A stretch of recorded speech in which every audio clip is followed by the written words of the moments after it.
बिस्मिल्लाहिर्रहमानिर्रहीम। मैं हूँ डॉक्टर आसिफ खान और आप ये जो चैनल देख रहे हैं डॉक्टर आसिफ खान के नाम से। आज मैं आप लोगों को एक ज़बरदस्त सिरप बताऊंगा। आजकल सर्दी का मौसम है, बच्चे अक्सर बाहर घूमते फिरते हैं जिसकी वजह से उसको नज़ला ज़ुकाम और फ्लू और साथ में बुखार भी हो जाता है। तो इसके लिए सिर्फ एक ही सिरप लेना है, इरानिक सिरप। ये आप ले लें और आप ये हर घर में होना चाहिए।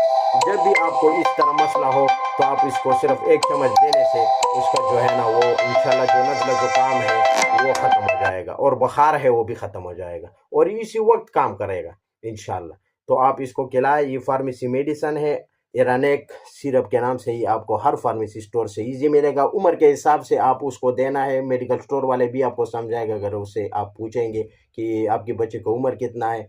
और बुखार नज़ला ज़ुकाम इसके लिए बेस्ट मेडिसन है इरानेक। नोट कर ले, हर फार्मेसी स्टोर पर दस्तयाब है। इसके साथ मैं अगली वीडियो तक इजाज़त चाहता हूँ। अल्लाह हाफिज़।